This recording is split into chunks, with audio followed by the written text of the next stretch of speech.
বীরভূমে আধুনিক দাসপ্রথার ছায়া, হরিয়ানায় বন্দী ইলামবাজারে আদিবাসী মহিলা উদ্ধার। প্রযুক্তির চরম উৎকর্ষের যুগেও আদিবাসী নারী বন্দী দশা মনে করিয়ে দিচ্ছে মধ্যযুগীয় কৃতদাস প্রথার অন্ধকার ইতিহাস। মাত্র 40,000 টাকার বিনিময়ে হরিয়ানার গুরুগ্রামে কার্যত বন্ধকি শ্রমিকে পরিণত করা হয়েছিল বীরভূমের ইলামবাজার আদিবাসী মহিলা ভান্তু মান্ডিকে। ভালো কাজ ও উন্নত জীবনের স্বপ্ন দেখিয়ে প্রায় 2 বছর আগে তাকে নিয়ে যাওয়া হয় সেখানে। অভিযোগ, গুরুগ্রামের একটি অভিজাত আবাসনে তাকে বন্দী রেখে প্রতিদিন 16 ঘন্টারও বেশি সময় অমানসিক পরিশ্রম করানো হতো। সামান্য ভুলেই চলতো শারীরিক মানসিক নির্যাতন, জড়তো না পর্যাপ্ত খাবার, আটকে রাখা হয় তার ভোটার কার্ড, প্যান কার্ড, গয়না, উপার্জিত অর্থ। অবশেষে গত 13 জুন 2026 তারিখে বীরভূম ও Gurugram police, district legal services authority এবং নারী ও শিশু কল্যাণ কেন্দ্রের যৌথ উদ্যোগে তাকে উদ্ধার করা হয়। ভারতীয় ন্যায় সংহিতা এবং 1976 সালে বন্ধকি শ্রম উচ্ছেদ আইনে মামলা দায়ের হয়েছে। বর্তমানে ভাদুমান্ডির একটাই দাবি, দোষীদের দৃষ্টান্তমূলক শাস্তি হোক। কি ঘটনা ঘটেছিল আপনার সাথে? আমি ভাদু মাড্ডি, আমি হোটেলে কাজ করতাম। একটা ওই মালিকের সঙ্গে যোগাযোগ ছিল, ও মালিকের বন্ধু ছিল, ও দিল্লিতে ও থাকতো।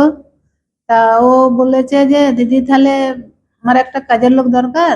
তাহলে ও বন্ধুকে বলেছে যে আমার কাজের লোক একটা দরকার, তাহলে কাজ ঠিক করে দিচ্ছে ও ও বন্ধুর আর কি, বন্ধু মালিকের বন্ধু নিয়ে। আমার ভরতপুরে। হ্যাঁ, আমার বর্ধমানে কাজ করতাম হোটেলে।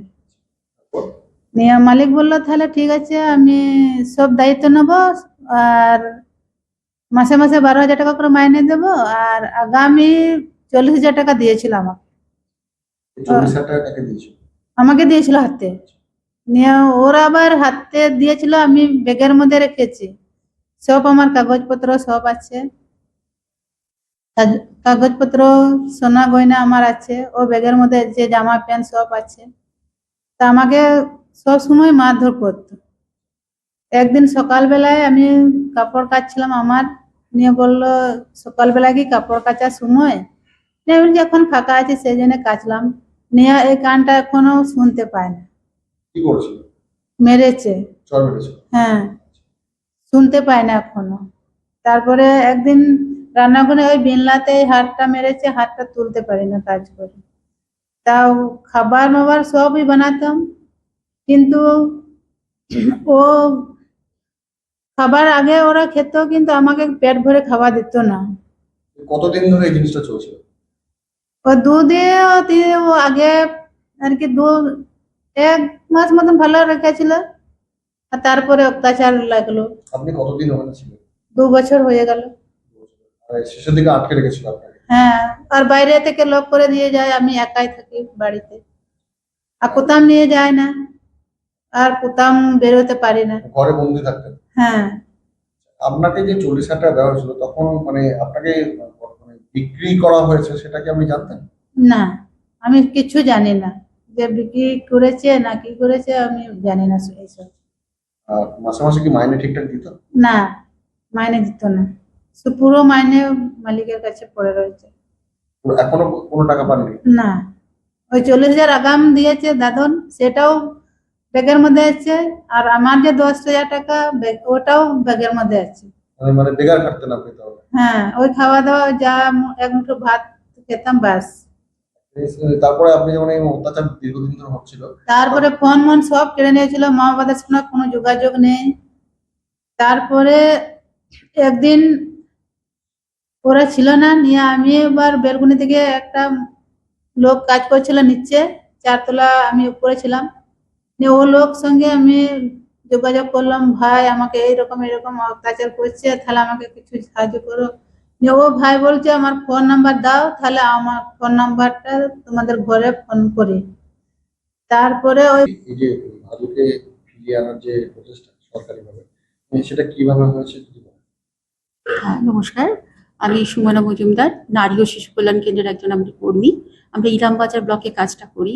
তা মূলত প্রথম ভাদুর মান্ডি, যিনি আজ আপনাদের আপনারা শুনেছেন, আমরা হরিয়ানার গুরুগ্রাম থেকে প্রশাসনিক স্তর এবং হরিয়ানার যে পুলিশ প্রশাসন এবং ওয়েস্ট বেঙ্গল পুলিশ প্রশাসন এবং এনজিও, আমরা সবাই মিলে ওনাকে ওখান থেকে নিয়ে আসতে পেরেছি। এটা মূলত প্রথমটায় আহ, আদিবাসী সমাজের যেহেতু ওরা বাংলা ভাষা ঠিক মতন করে বলতে পারেন না, ওনারা ইলামবাজার থানাতে ওনারা গিয়েছিলেন। তখন ওই ইলামবাজারে এফআইআরটা তখনও নেওয়া হয়নি, ওনারা ঠিকভাবে বলতেও পারেননি এবং বলেছিলেন যে দিল্লিতে ওনাকে আটকে রাখা হয়েছে। কিছু ফোন নাম্বার ছাড়া আমাদের কাছে কোনো ঠিকানাও ছিল না। পুলিশের সঙ্গে আমরা যোগাযোগ করেছি এবং আমাদের বীরভূম জেলার ডিএম স্যার এবং এসপি স্যার এবং ডালসা, বিশেষ করে ডালসা সেক্রেটারি নিরুপমা ম্যাডাম, উনি সহ এবং আমাদের ইলামবাজার থানার যে ওসি স্যার আছেন এবং আইও অফিসার বাবাই মণ্ডল মহাশয়, উনিও কিন্তু এই পুরো এই টিমের মধ্যে থেকে আমাদের এই রেস্কিউ প্রোগ্রামটা করেছেন। এখনো মানে এই যে আধুনিক সমাজে বাস করছি আমরা, মানুষকে বিক্রি করে দেওয়া হচ্ছে, এটা কতটা নির্মম এবং কতটা দুর্ভাগ্যজনক এখনকার সমাজে? হ্যাঁ, এই বিষয়টা, বিক্রি শব্দটা কিন্তু ওইভাবে কিন্তু বলা হয় না বা আমাদের কাছে কিন্তু সমাজে কেউ বলে না। বিক্রিটা আমরা ওই জিনিসপত্র কেনার নেওয়ার মধ্যেই থাকে, কিন্তু এটা এক ধরনের প্রলোভন।